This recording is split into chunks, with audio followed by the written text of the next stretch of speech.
Sejam bem-vindos ao webinar. São 17 horas do dia 9, né? 9 de outubro, hoje é terça-feira. Eu tenho feito esses webinars a cada 2 semanas, né? Hoje vai ser sobre prototipação, né? Técnicas para dar vida às ideias e testar hipóteses, né? A previsão aí é que a gente faça um webinar por 45 minutos, né? No máximo 45 minutos.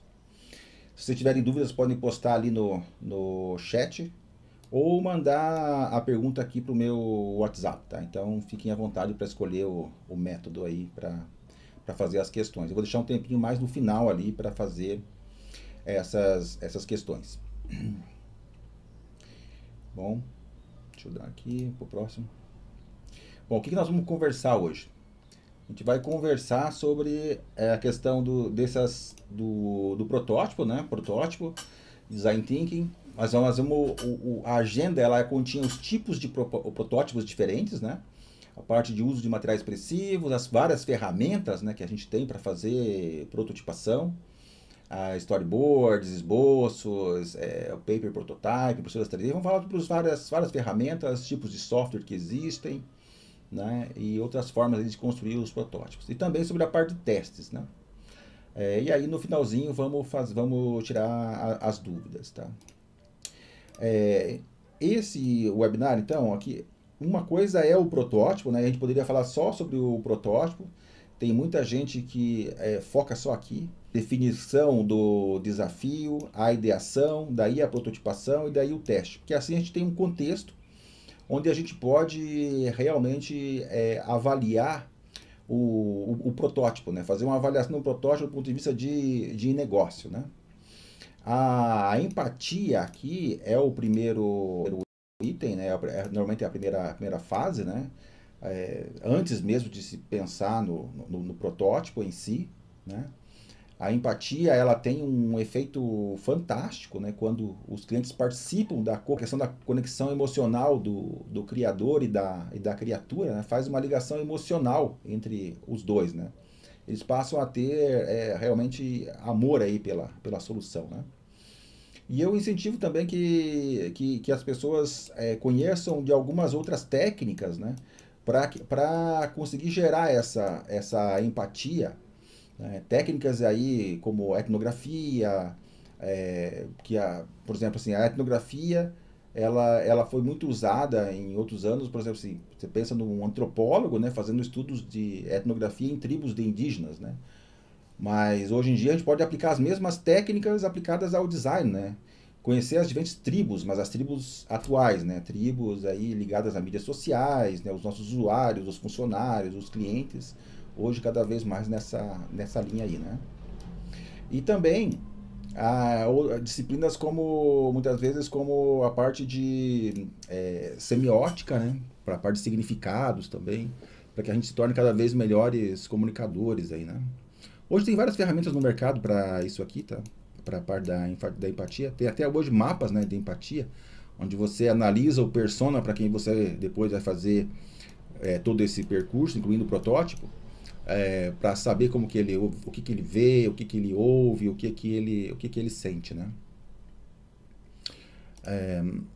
A questão da uma outra fase aqui, que é a fase de definição. Todas essas fases são importantes para que a hora que a gente vai fazer o protótipo esteja muito bem claro para que eu estou fazendo o protótipo, né? Não somente, senão o protótipo vai acabar se tornando um hobby, né? Aqui eu não estou falando do protótipo como hobby, estou falando do protótipo de um produto, um serviço, uma experiência, uma estratégia. Então ela é preciso que tenha essas fases anteriores, né?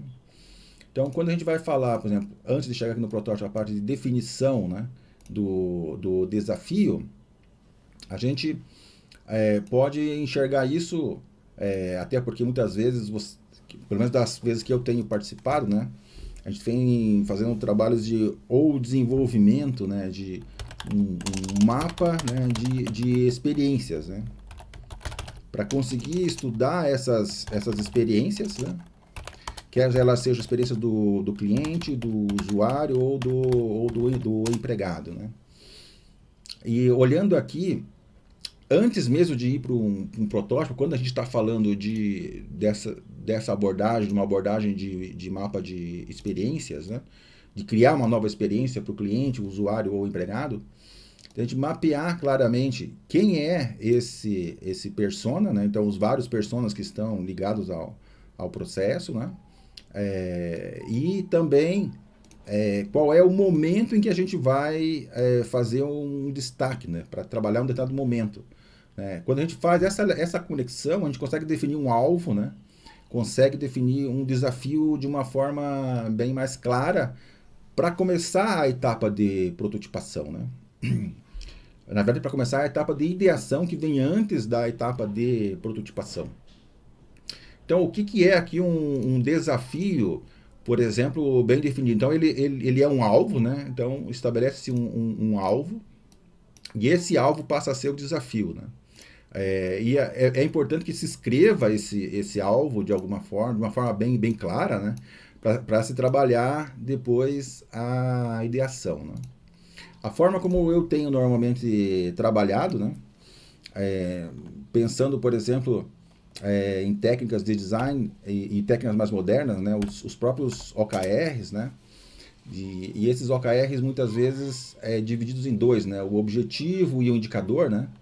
O objetivo, eu tenho procurado descrever desafios, né? No formato como podemos, né? Que é o formato que o Design Thinking normalmente traz, né?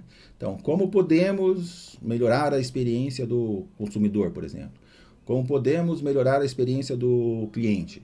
Mas não tão genérico, né? Senão, quanto mais específico a gente for, melhor, né? Se a gente conseguir colocar uma métrica aqui, um KPI, né, ligado, aí fica mais bem definido, né? Fica um desafio bem mais claro de se trabalhar, né? Então, essa aqui é um começo, né? Normalmente para se definir um desafio. Na verdade, quando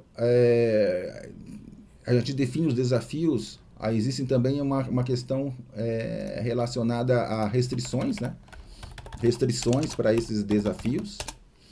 Então, pode ser uma restrição de orçamento, de tempo, alguma restrição que se deseja colocar antes de se começar a fazer a questão da ideação, né?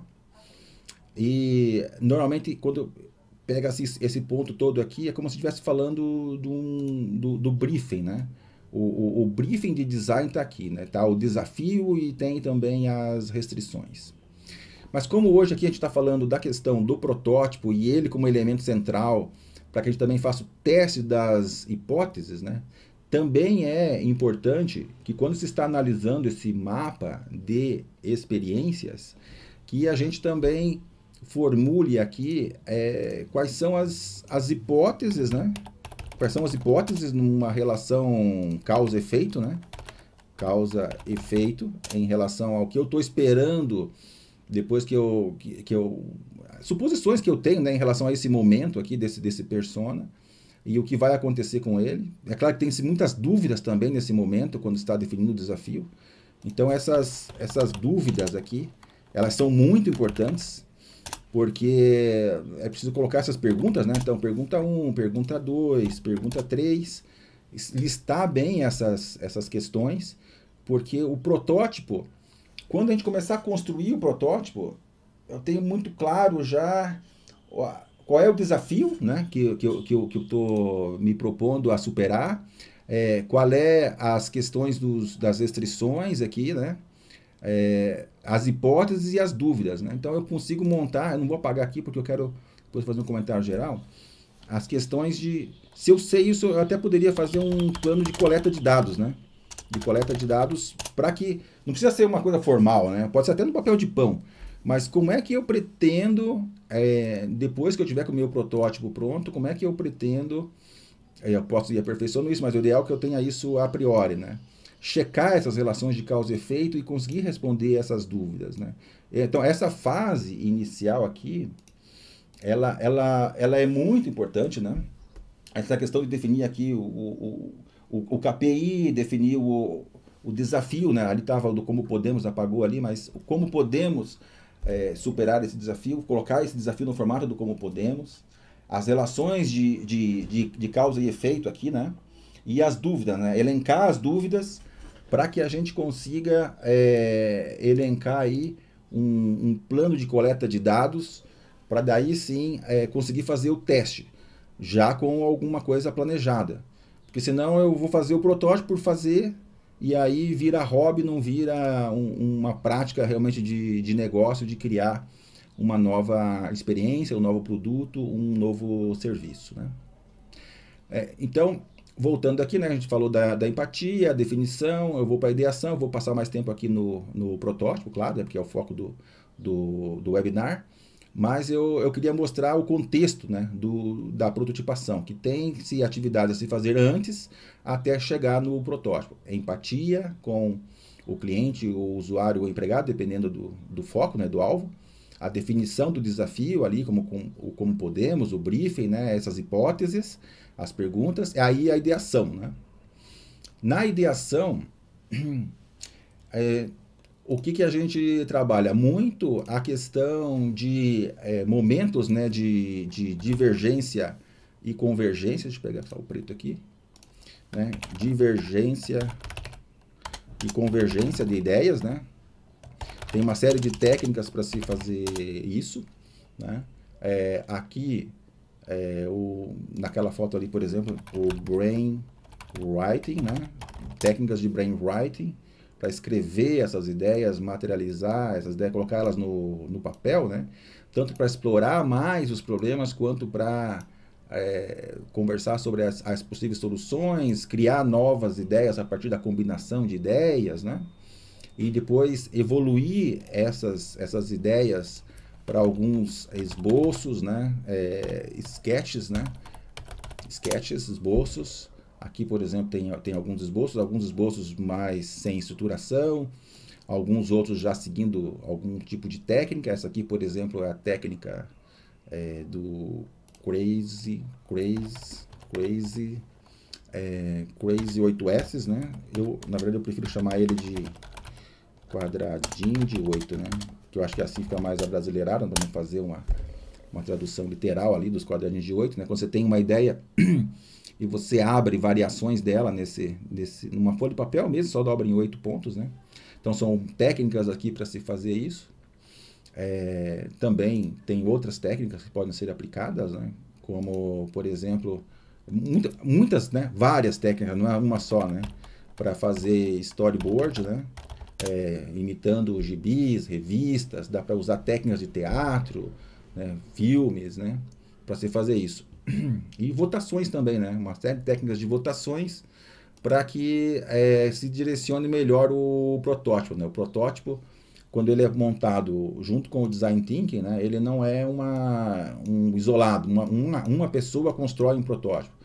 Não, as pessoas constroem junto a ideação, fazem várias votações, pode-se fazer essas votações. Hoje em dia, com o Design Sprint também, o pessoal começou a utilizar a ideia do supervoto, né, de levar também definidores para esse momento de ideação, né, onde esse definidor tem um supervoto, né, o time trabalha como um time de alto desempenho, abrindo, né, aqui as divergências, as convergências, mas chega um momento em que o decisor ele coloca o supervoto e ajuda a esclarecer essas questões de para onde ir em relação para onde convergir, né, em relação à ideação, né, das soluções. Priorizações, né, supervotos. E aí sim, a construção dos protótipos, né, na fase da prototipação. Aqui eu queria falar um pouquinho sobre as questões dos vários tipos diferentes de protótipo que nós temos, né? E aí eu listei aqui alguns tipos de protótipo, que são os tipos que normalmente eu tenho utilizado, né? Essa nomenclatura baixa, média, alta, em relação à fidelidade, né, dos protótipos, né? Quando a gente está falando de baixa, média e alta, normalmente quando você está falando de design, né, a gente tem muito foco na forma, né, na forma e na função, né? Então significa assim, não é que um protótipo de baixa fidelidade, não é que ele vai ter todas as funções, né, e a forma exatamente do produto que eu quero, né, ou do serviço, da experiência, mas um protótipo aí, procura imitar isso, né? Passar essas sensações, né? Essa aqui é a classificação que normalmente eu uso, baixa, média e alta. Só que eu trouxe aqui para a gente conversar no webinar a questão de uma classificação que eu peguei com alguns vídeos do Google recentemente, né? Que o Google faz essa classificação aqui de Paper Prototyping, Digital Prototyping e Native, né? Ou a prototipação nativa, né? Eu fiz aqui algumas correlações entre eles, né? Porque normalmente prototipações de papel e algumas digitais são de baixa fidelidade, né? Algumas médias aí usam técnicas digitais e algumas técnicas, né, nativas, né? E protótipos de alta fidelidade, né? Então, baixa, média e alta, segundo aqui uma classificação aí, uma que eu vejo bastante no mercado, pessoal falando, e essa aqui que eu vi alguns vídeos do Google. Eu deixei o link desses vídeos do Google na descrição do vídeo, depois, se vocês quiserem acessar esses links aí e ver o original do Google nessa classificação, vocês conseguirão, né? Agora, normalmente, para que a gente faz esses protótipos, né? Normalmente a gente tem aqui, vamos pensar num eixo, né? A questão de o tempo, né? O tempo que leva para se fazer o protótipo. E no outro, o quão ele é próximo do real, né? O fato é o seguinte, que se a gente... Vamos colocar aqui uma faixa aqui que seria o que seria o aceitável para fazer um lançamento de um novo produto ou serviço no mercado, né? Então, no momento ele está bom para lançar, né? Fazer um bom para lançar não, um bom para testar, né? Um bom para testar. Se eu for fazer um produto com todos os detalhes mais próximo do real, em tecnologia nativa, né? Chegando talvez perto aí de um MVP, né? Um MVP, um produto mínimo viável, né? Onde eu já tenho uma situação em que eu tenho uma alta fidelidade, né? E muito provavelmente vai estar aqui ligado já usando as tecnologias, os materiais, né? De forma e função já muito mais próxima, né? Não com tudo, mas com o mínimo, né?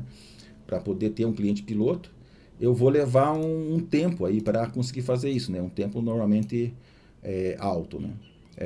Já menor que os ciclos de vida hoje que a gente tem, né? Dos produtos convencionais, né? Mas um tempo alto. A ideia de fazer um protótipo rápido é trazer agilidade para esse processo, de forma que eu consiga testar ele muito rapidamente, né? Então, que rapidamente a gente consiga ter um tempo aqui para fazer o lançamento bem mais curto do que um MVP ou do que um produto detalhado, né? Então, essa é a ideia que está aqui por trás, né? E isso, quer seja, a gente vá pensar aí em a gente tá fazendo prototipação de um produto, um serviço, uma experiência ou uma estratégia. Todos eles dá para aplicar essas técnicas, né? Vamos falar de um pouquinho de cada um dos tipos ali de prototipação, né? Que é o foco do webinar. O primeiro tipo aqui é o Paper Prototype, né? Então vocês vão ver aqui eu coloquei um vídeo aqui do YouTube. Eu vou passar uma série de vídeos agora sobre protótipos. Todos os links também estão aí na descrição do texto, tá? Essa parte de prototipação com papel, paper prototyping, ele é muito fácil de trabalhar, principalmente com usuários finais, né? Porque ele é muito intuitivo, o usuário tem facilidade de desenhar o que ele quer, de mostrar a interação, como ele gostaria que fossem feitas as interações.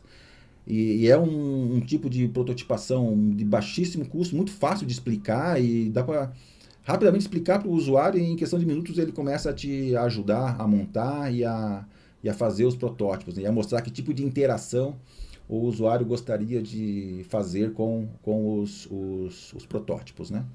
Então esse aqui é um primeiro tipo. Normalmente o protótipo de papel é utilizado no protótipo de baixa fidelidade, né? Não só os protótipos de papel, existem alguns outros tipos também, né? Deixa eu pegar aqui, ó, por exemplo. Então, uma coisa são os protótipos de papel, né? Como baixa fidelidade, que eu estava dizendo que é um dos mais usados, tá? Sempre quando eu vou fazer um design thinking, uma sessão de design, o pessoal gosta bastante dessa técnica e usa. Normalmente tem um ou outro grupo que acaba usando, né? Claro que tem outras técnicas de baixa fidelidade também, né? De usar fluxos aqui, né? Usar muitas vezes cartazes, em vez de usar um PowerPoint, usar um cartaz, né? Teatro, simulações, né?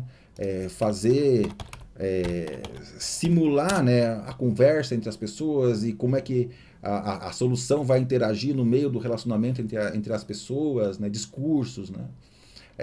Técnicas de pequenos filmes, né, que você possa fazer e mostrar para testar as reações. Às vezes não há tempo para você fazer um produto, né? Eu tenho um produto que eu quero fazer um protótipo. E o que daria para fazer no protótipo baixo dela? Faz um folder, né? Deixa eu fazer aqui um folder do produto, destacando algumas características, né? Quando eu faço isso, eu até posso, depois, lá na frente, né, no meu teste, fazer comparações com a concorrência, por exemplo. Eu posso fazer num teste, mostrar um folder de um concorrente, mostrar um folder do meu produto e ver as reações do cliente ali em relação a como é que ele reage a esse folder, né? Então, é uma das formas aí de se fazer, né? Então, existem várias formas então, de se fazer esse protótipo de baixa fidelidade, né? Aí, conforme você vai indo para os protótipos de média fidelidade, eles já vão usando ferramentas um pouco mais sofisticadas, né? Mas nem tão sofisticadas assim, tá? Eu vou mostrar aqui alguns softwares que são até simples na parte de média fidelidade, né? Eu pulei um slide aqui.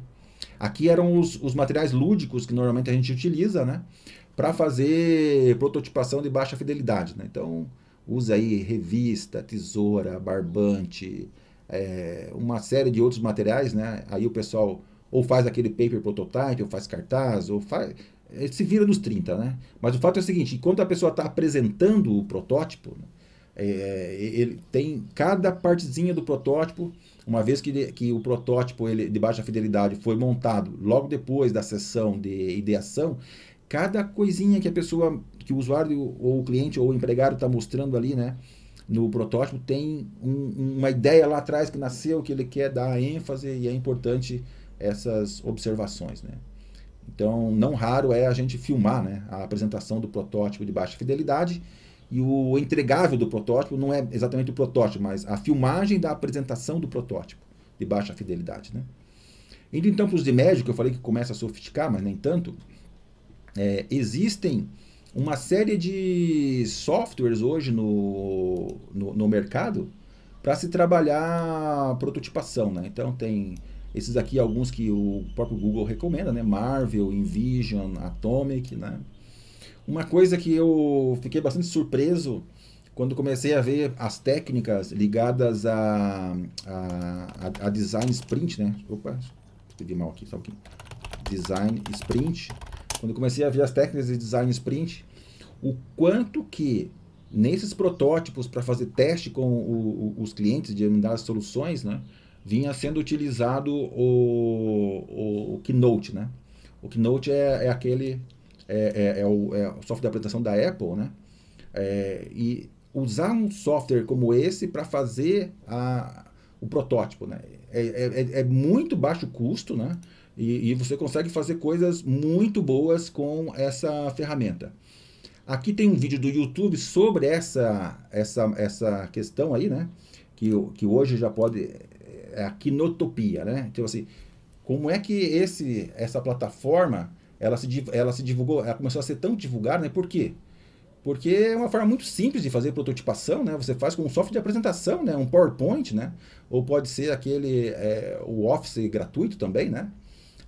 Então, assim, é muito simples, você copia e edita os slides, né, no Keynote, pode ser o da Apple, PowerPoint ou outro, e os recursos eles foram se destacando, tanto que deu origem a essa Kinotopia, né? Então você pode clicar em links, criar animações, né, de forma muito simples, né, sem precisar codificar, né, e até criar animações mais complexas, né, e ainda no final você consegue, se você quiser até gerar uma espécie de um PDF, né, clicável, né, onde você pode dar o PDF para outro usuário, ele clicar e fazer um teste da interface, né? Então, realmente essa aí é um software, mas é uma forma muito fácil, muito rápida de fazer prototipação, né?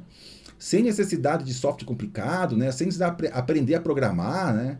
Um tipo de linguagem. E são assim, são milhares de componentes, né, que hoje estão disponíveis, quer seja para prototipar soluções para celular, né, mobile, páginas web, desktop, né?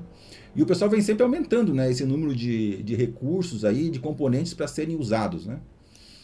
E você ainda pode customizar, né, e sem necessidade de ferramentas adicionais. Então, um poder grande aí, né? O tempo de aprendizado também para aprender isso aí é bem pequeno, né, se comparado com outras ferramentas, né? Então, assim, se você tem limitação de tempo e orçamento, que são algumas restrições aí do teu briefing de design, né? Essa aqui é uma das melhores técnicas para se usar prototipação rápida e de baixo custo, né? E tem um site especializado ainda aí nesse tipo, que é knotopia.com. Se vocês quiserem acessar, eu recomendo, tem bastante material lá sobre essa forma de fazer protótipos, né? Ali, mais prototipação em termos de software, né? Quando você entra em prototipações de hardware, né? Usar uma protoboard, né? Para fazer essa prototipação é interessante, né? Aqui eu vou apresentar alguns vídeos de hobbies, né? Que o pessoal usa bastante para fazer hobby, mas você pode usar profissionalmente, né? Para fazer o protótipo. É claro que aqui existe um tempo de aprendizado maior, ou você já traz para o time alguém que tenha um conhecimento de eletrônica básica, né? Para integrar o time de prototipação, para conseguir colocar aqui alguns elementos mais físicos, de LEDs e alguns sensores, né? Sensores aí, hoje em dia tem uma variedade enorme de sensores que você pode utilizar para fazer o teu protótipo, temperatura, distância, vibração e uma série de outras, né? Outros tipos de sensores, né? Aqui, por exemplo, esse aqui de distância, né? E também trabalhar com prototipação de atuadores, né? Atuadores são bastante importantes quando você quer introduzir movimento, né?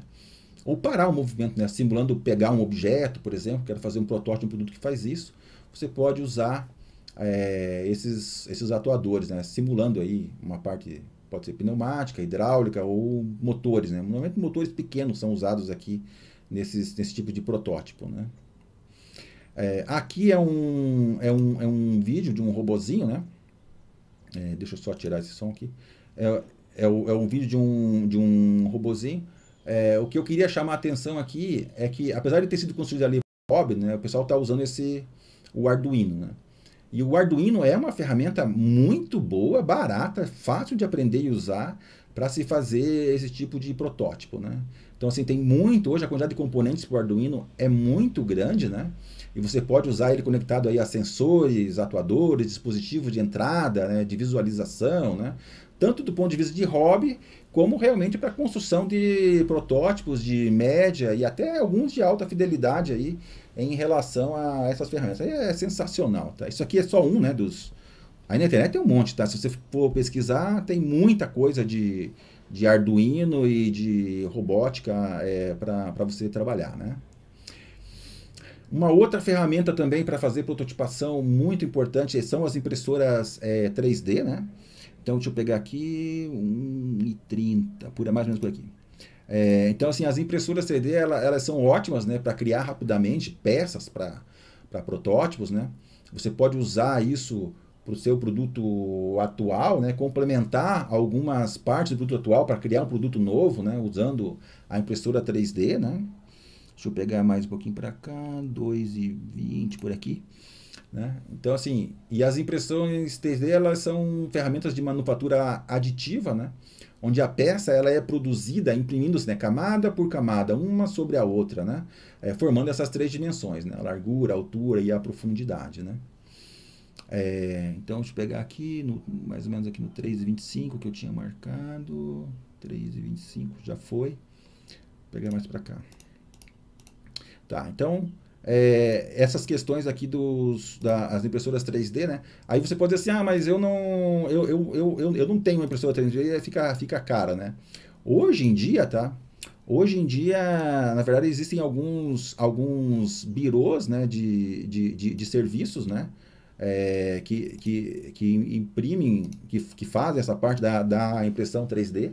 Então, assim, Você pode procurar aí um serviço de impressão, né? Tem vários hoje prestadores de serviço no Brasil, né? Que pode ajudar não só na escolha do material, né? Do objeto que vai usar, do material para fazer o que você quer, mas também modelagem, a própria digitalização 3D, né? Hoje você consegue isso como um serviço, né? Para contratar.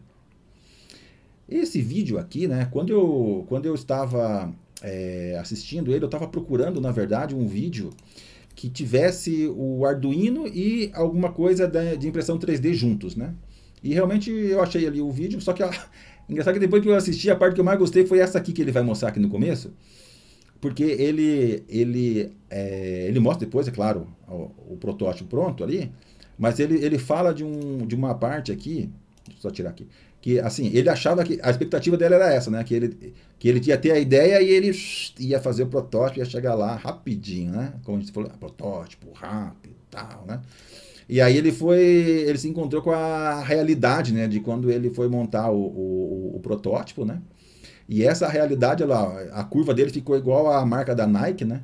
Olha lá, tinha ali a ideia, ali, ó, e para completar, né? Ele, na verdade, não foi bem conforme a expectativa que ele tinha, né? Foi um pouco diferente aí, né?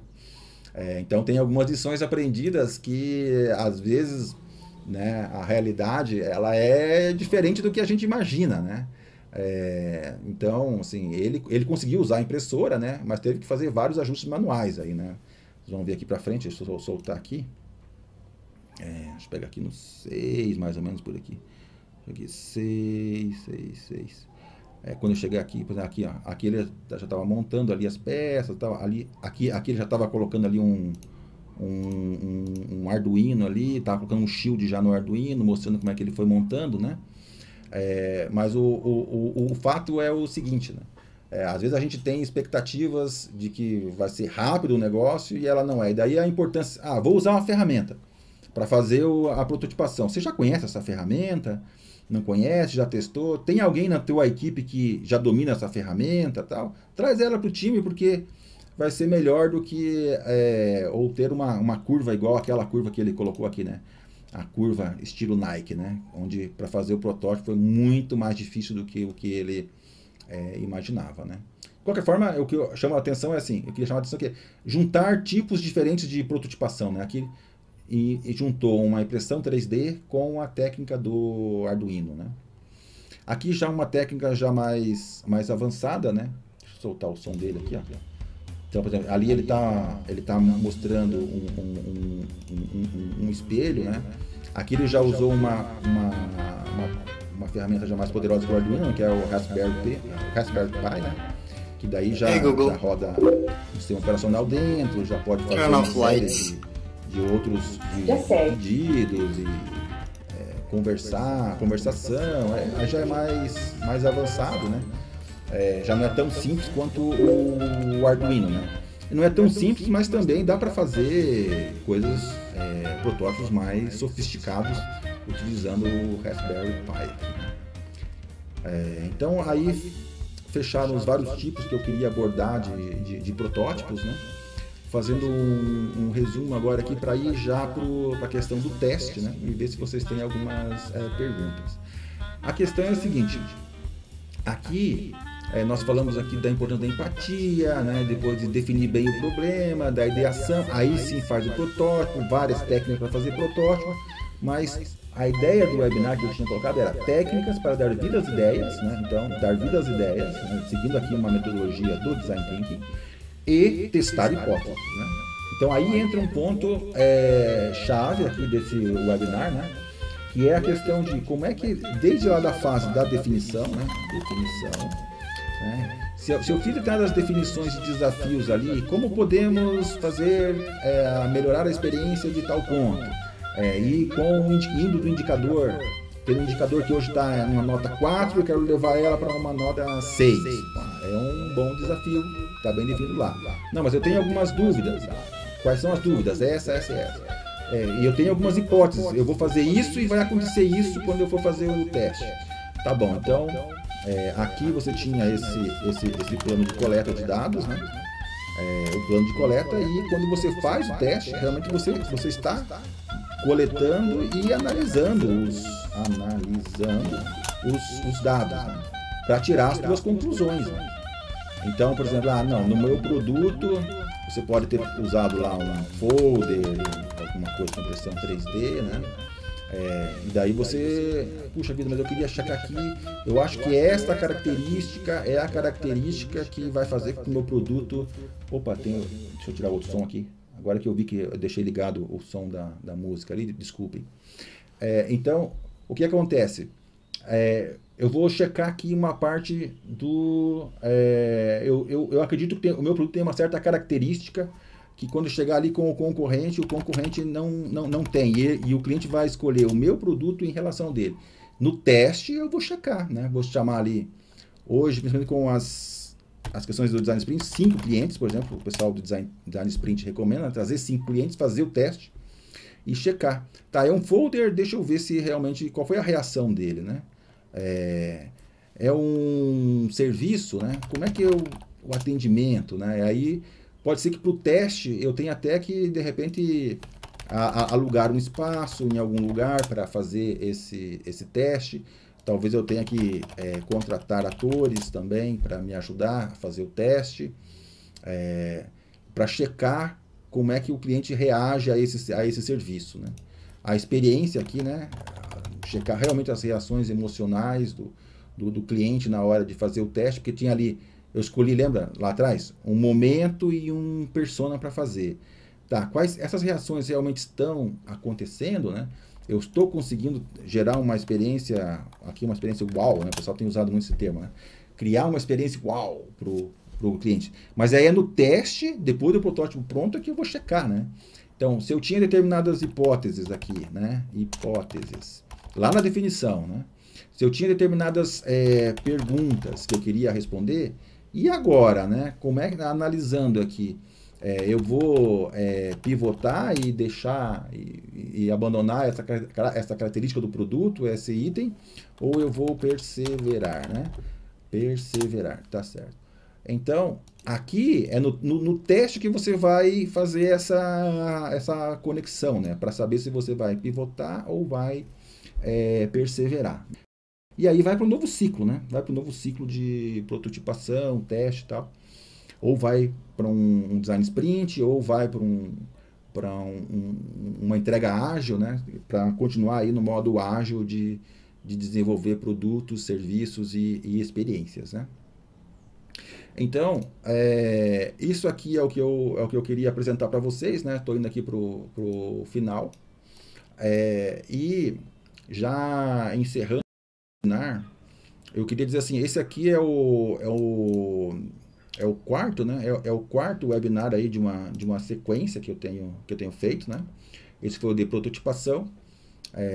Existiram aqui os outros anteriores. O próximo eu tinha previsto de fazer sobre a parte de roadmap, né? Roadmap de transformação. Só que eu comecei a ver que eu estou direcionando muito mais esforços aqui, né? Até em um curso que eu estou criando agora de liderança criativa e design thinking, né?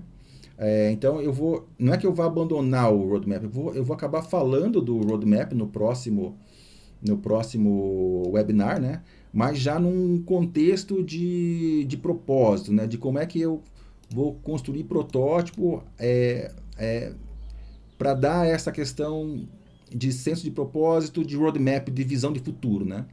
E também começar a olhar outros valores que estão ligados ao design thinking e que podem ajudar a desenvolver uma liderança criativa, né?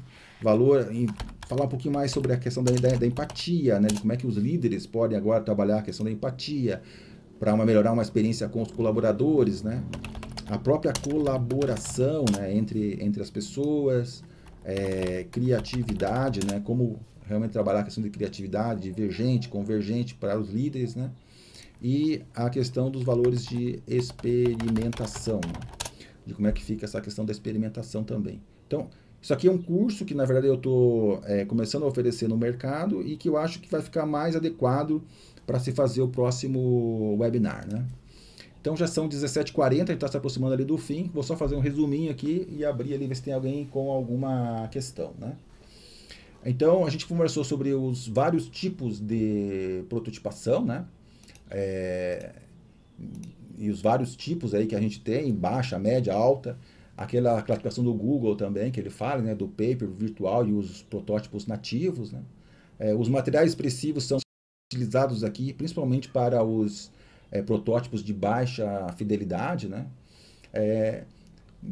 O conceito do protótipo ele é bastante flexível, né? Você pode, as próprias etapas da prototipação, você pode usar, principalmente essa questão que me chamou muita atenção da quinotopia, né? De você usar ferramentas de apresentação, né?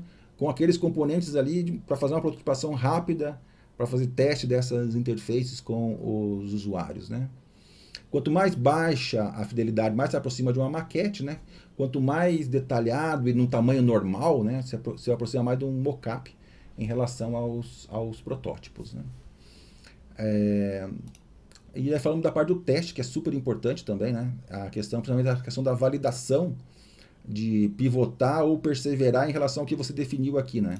Então, uma ligação muito forte entre a fase de definição e a fase do teste, né? Então, o que você define ali de como podemos, e aí vem o desafio, né?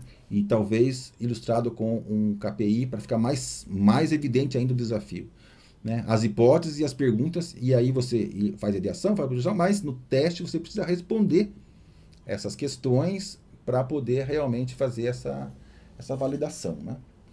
Então, eu vou ver aqui se tem alguma questão, alguma pergunta, ou senão a gente vai encerrar o webinar, né? Deixa eu ver aqui no celular se veio alguma coisa pelo WhatsApp. Só um minutinho. Não veio. Checar aí no chat, também não tem nenhuma questão ali. Então, assim, agradecer a todos vocês que estão participando aí do webinar, né? Eu vou disponibilizar a versão gravada também. Eu vi que teve alguns problemas aqui de transmissão e tal, mas acho que tá ok. E convidar vocês então já para o próximo, né? Para o próximo webinar que vai focar na questão de liderança criativa e design thinking. Muito obrigado, são 17h42. Obrigado por ter participado. Grande abraço. Até mais.